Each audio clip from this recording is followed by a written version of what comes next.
Good morning. My name is Julianne, and I will be your conference operator today. At this time, I would like to welcome everyone to the Copper Mountain Mining Corporation Fourth Quarter 2019 Earnings Conference Call. All lines have been placed on mute to prevent any background noise. After the speaker's presentation, there will be a question and answer session. If you would like to ask a question during this time, simply press star, then the number 1 on your telephone keypad. If you would like to withdraw your question, press the pound key. Please note that comments made today are not of a historical factual nature and may contain forward-looking statements. This information by its nature is subject to risks and uncertainties that may cause the stated outcome to differ materially from actual outcomes. Please refer to slide 2 of today's presentation and Copper Mountain's fourth quarter 2019 management discussion and analysis for more information. I will now turn the call over to Gil Clausen, President and CEO of Copper Mountain Mining. Good morning, everyone, and thanks for joining us. As you can see on slide 3, I have with me Don Strickland, Copper Mountain's Chief Operating Officer, and Rod Shire, our Chief Financial Officer. I'll begin by providing brief highlights and achievements in the year, and Don will provide a more detailed discussion on our operation, followed by Rod, who will speak to our financial results. I'll then wrap up and open the call for questions. Starting on slide 4, we finished the year in a solid position with strong production in the fourth quarter as planned. We moved 72 million pounds of copper we produced 72 million pounds of copper in 2019, meeting guidance for the year. With the development that we completed in 2019, we expect to see the great improvements we saw in the fourth quarter continue into 2020 and 2021.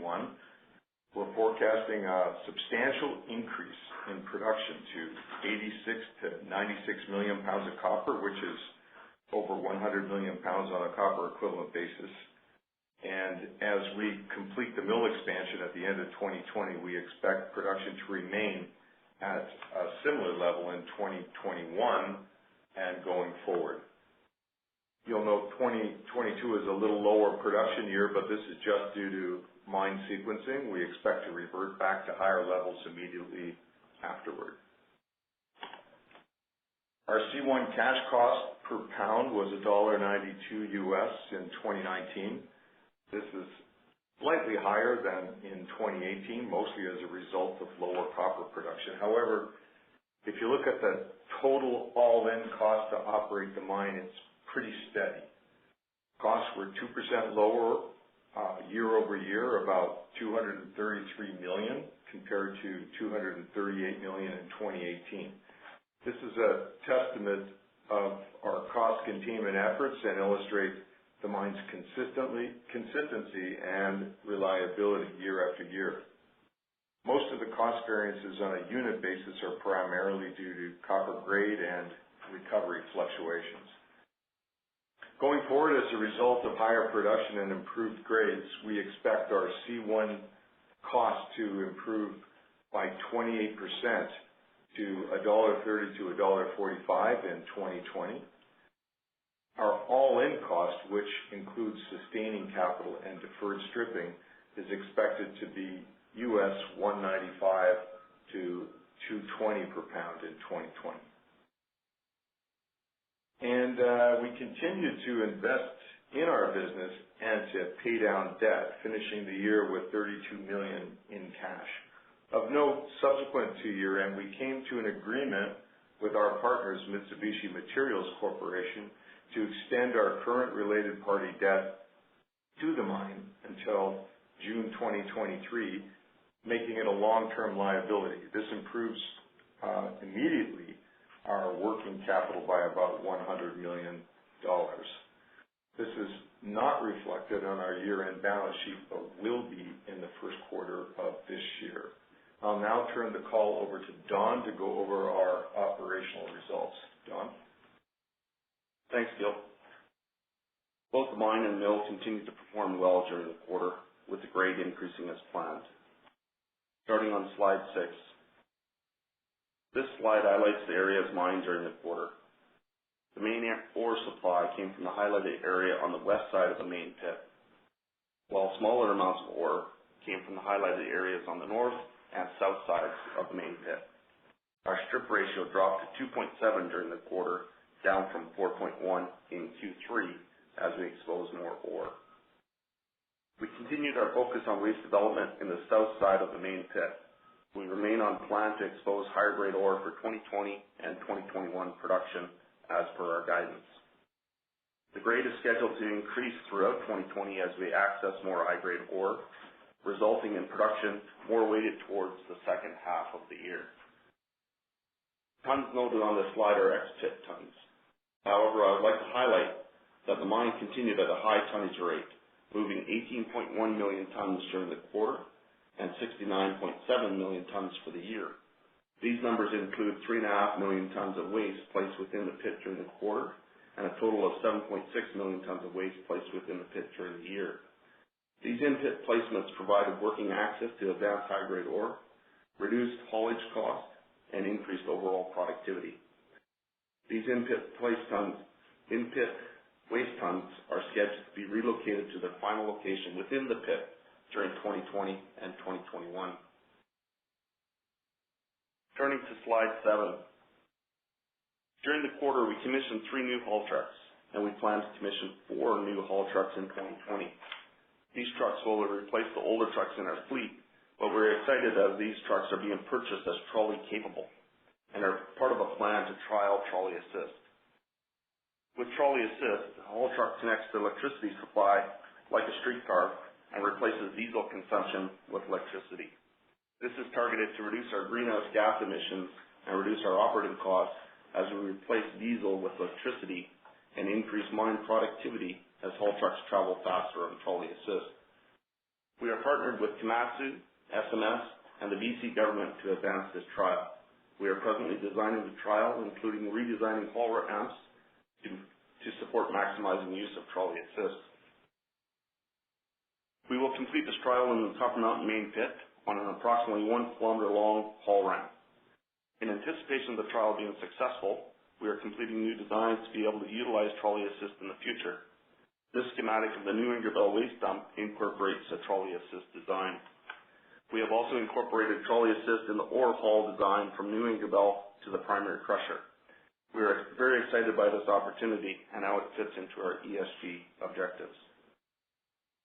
Turning to slide 8. The mill continued to operate consistently during the quarter, achieving high tonnage rates and high operating time. The new SAG mill screen and ball mill transformers installed in Q3 continue to perform well and as expected.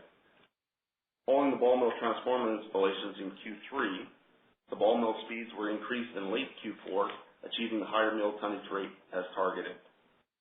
The one item for discussion in the quarter is the slightly lower recovery.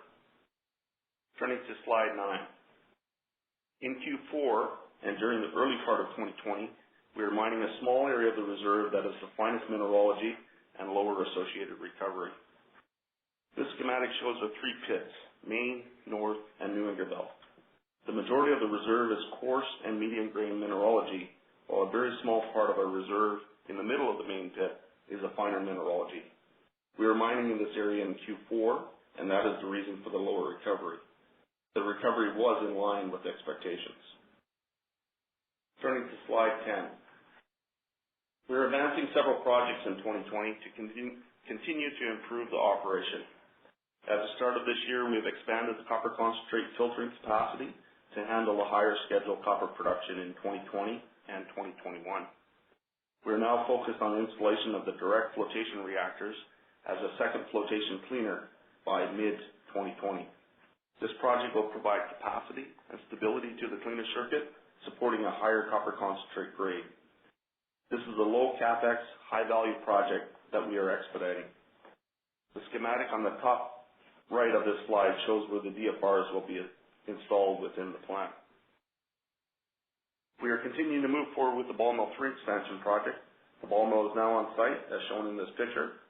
We are targeting commissioning in late 2020, funded through operating cash flow. As we previously noted, we have had tremendous exploration success with more than doubling our reserve over the last 2 years.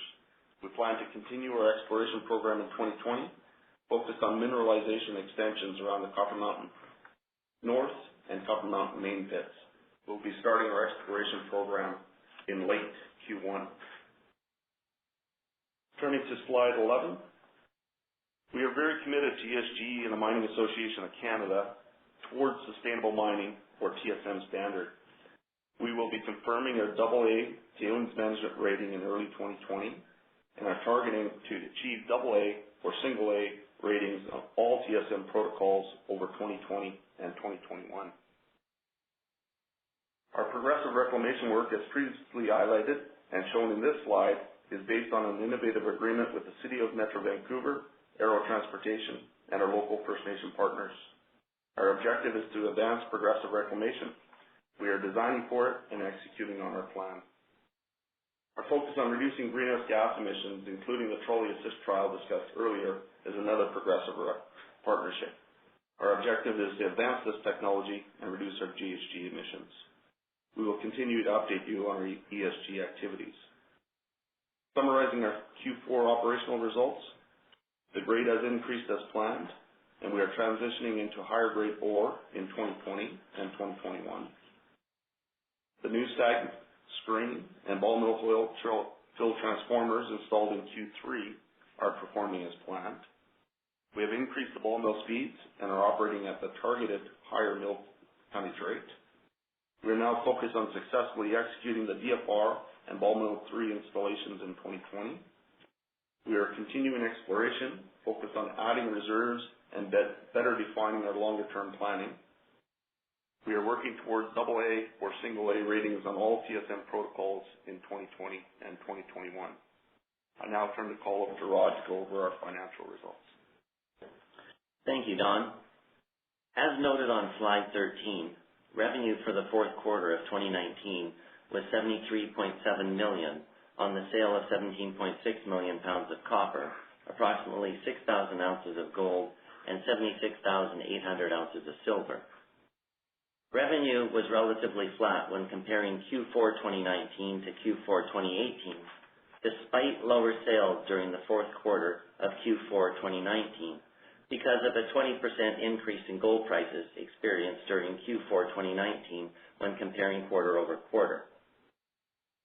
This was partially offset by a 5% lower copper price realized in Q4 2019. In addition, at the end of the quarter, there was a positive $6.5 million mark-to-market adjustment as compared to a negative $2.4 million adjustment in the fourth quarter of 2018. Mark-to-market adjustments are a requirement under IFRS for shipments outstanding and not settled at the quarter end or year end. Revenue for the full year of 2019 was $288 million on the sale of 71.9 million pounds of copper, approximately 26,500 ounces of gold, and 254,500 ounces of silver, as compared to revenues of $296 million on the sale of 79.2 million pounds of copper, approximately 26,800 ounces of gold, and 284,000 ounces of silver for 2018. The 2019 revenue included a positive mark-to-market adjustment of $8.5 million for unsettled shipments at year-end, as compared to a negative mark-to-market adjustment of $900,000 for the 2018 year-end. As noted on slide 13, cost of sales for the fourth quarter of 2019 was $72.1 million as compared to $65.3 million for the fourth quarter of 2018. The increase in cost of sales in Q4 2019 as compared to Q4 2018 is primarily the result of mining costs of $77.3 million being allocated to deferred stripping and the low-grade stockpile in Q4 2018 as compared to only $900,000 in Q4 2019. Cost of sales for the year ended 2019 were $263 million as compared to $270 million for the year ended December 31st, 2018. The decrease in cost of sales is a result of selling lower quantities of copper, gold, and silver in the year, and as a result of a $33 million of stripping costs that have been deferred for the year ended December 31st, 2019, as compared to only $20 million for the year ended December 31st, 2018. Turning to slide 14, all of this resulted in gross profit of about $1.6 million and a net loss of $35.7 million in the fourth quarter of 2019 as compared to a gross profit of $18.1 million and a net loss of $19 million in Q4 2018. The net loss position in Q4 2019 was directly attributable to the large increase in mineral reserves as a result of the successful 2018-2019 exploration programs that significantly increased the mine's reserve and consequently the mine's life from 14 years to 31 years. As a result, the expected startup of milling of the low-grade stockpile has been extended to 2038 on the increased mine life.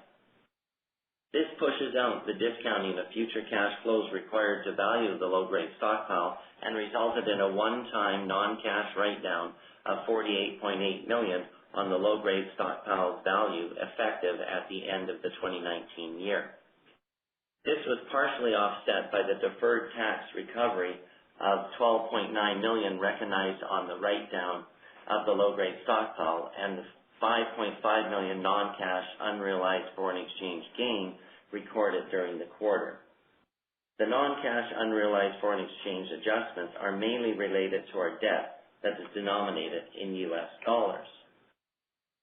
The net loss of $25.9 million for the year ended 2019 was also impacted by the same one-time non-cash write-down of $48.8 million on the low-grade stockpile's value. This was partially offset by the deferred tax recovery of $14 million recognized on the write-down of the low-grade stockpile and $14.2 million of the non-cash unrealized foreign exchange gain recorded for the year. Again, the FX gain is mostly related to the treatment under IFRS of our U.S. dollar-denominated debt. On an adjusted basis, the adjusted net income for the quarter was $1.3 million or 1 cent per share, and for the 2019 year, we reported an adjusted net income of $800,000 or nil per share. Adjusted EBITDA was $1.7 million for the fourth quarter of 2019 and $30.4 million for the full year of 2019. Cash flow from operations was about $4.3 million for the quarter and $51.2 million for the year, which allowed us to end the year with $32 million of cash on hand. As noted by Gil earlier in the call, we have come to an agreement to extend Mitsubishi's related party debt from a number of one-year maturities to collectively all being due on June 2023. This has an immediate impact of improving our working capital by $101 million as our partner's current related party debt gets transferred to long term. We appreciate Mitsubishi's cooperation on this issue, and it once again shows their strong long-term support for the mine. And now I will pass it over to Gil for a few words. Turning to slide 16. Thanks, Rod. In summary, we have a very busy year ahead.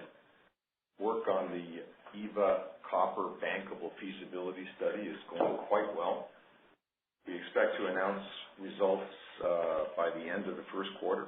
These results will include the Blacker deposit, which we announced a resource for last October of 836 million pounds of copper. We've also optimized the flow sheet and the mine plans, and we expect that work to result in substantial improvements in production and cost for the project. Mid-year, we plan on commissioning the DFRs, as Don has noted, and the first stage of our mill expansion project. Then comes the installation and commissioning of the third ball mill by the end of the year. And that'll take us to 45,000 tons per day, sustainable, and support our improved recoveries and higher production with the improvements in grinding. As we continue to explore and drill throughout the year, we'll be updating the reserve and resource for the Copper Mountain Mine. You can expect that to come out sometime in the fourth quarter. So with these greatly expanded reserves that we created last year, as Don mentioned, we are currently in a situation where our reserve life materially outsizes our planned production rate at 45,000 tons a day. Consequently, we're working on a further expansion study designed to test increased production at the copper mine to 60 to 70,000 tons per day from the 45,000 tons per day post completion of the current mill expansion. We expect to announce the results of this study before the end of this year, so sometime in the fourth quarter. There remains huge untapped potential at the Copper Mountain Mine, and we're committed to realizing that value for our shareholders. Just to conclude, we built a solid foundation in 2019, and we are now set up to deliver on a high growth year in 2020 with improved grades, increased production, and lower costs. We expect a strong 2020 and beyond. And with that, I will open up the call to questions. As a reminder, if you would like to ask a question, please press star followed by the number 1 on your telephone keypad. We'll pause for just a moment to compile the Q&A roster. Your first question comes from Orest Wowkodaw from Scotiabank. Your line is open. Hi, good morning. Rod, can you give us some more details around the deferral of the related party advance with Mitsubishi? I mean, obviously that's very positive to push it out to middle of 2023. But can you give us some details on then what the repayment schedule looks like beginning in 2023? Sure, Orest. As you know, Mitsubishi's been very, very supportive of the project. And these one-year notes have really started from day one, and the intent has always been that they be long-term, and now we're just getting them characterized as long-term. The interest rate is around 2.88%, and the repayment terms will be matched to the cash flow of the mine at that point in time.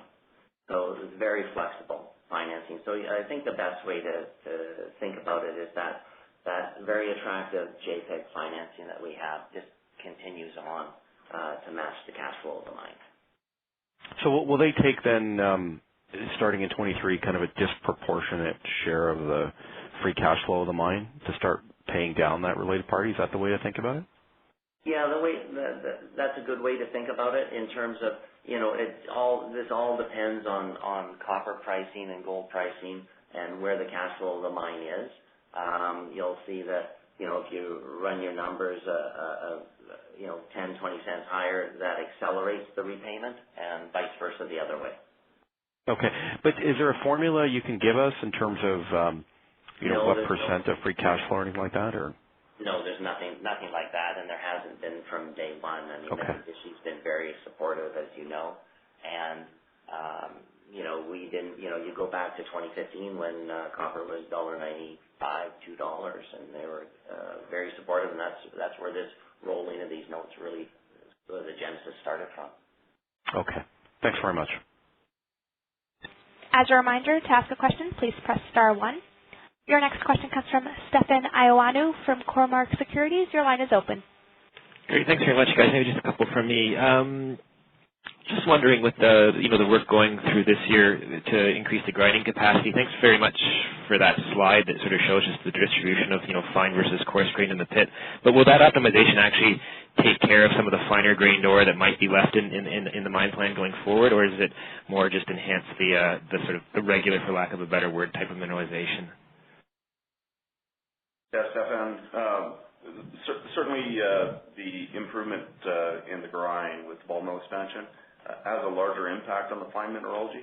And so overall, there's improvement on all the domains or the mineralogies, but there's a bigger positive impact on the fine and very fine mineralogy. Okay, great. And just wondering, just on just with the deferred stripping this past quarter, I think the strip ratio was 2.7 to 1, but that's higher than your sort of latest life of mine number. But yet you didn't defer any stripping. Can you just maybe remind me how exactly that's working right now?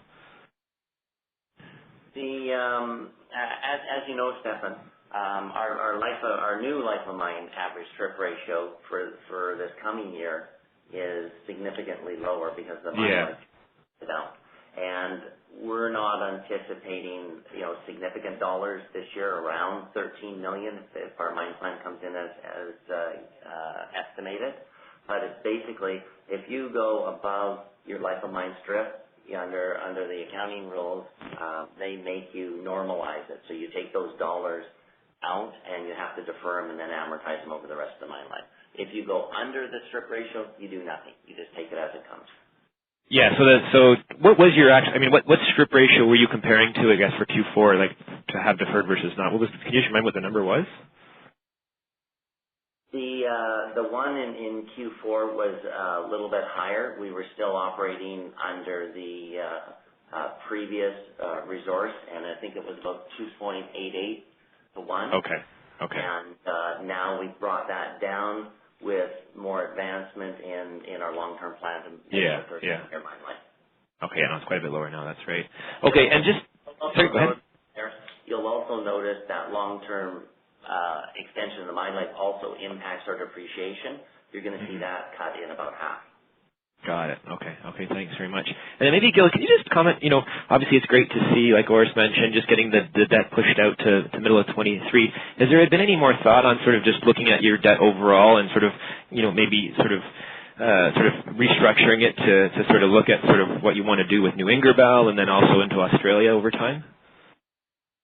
Stefan, I think we're pretty comfortable with the low cost of our debt at Copper Mountain and our ability to be able to fund expansions at Copper Mountain. So your question really is about the financing of the EVA project. And you'll see that when we complete the EVA feasibility study at the end of the first quarter, our expectation is that we'll see quite a robust project. And it's our intent, as we mentioned previously, to put together a complete financing strategy for that on a project finance basis and look at the options related to EVA at that time.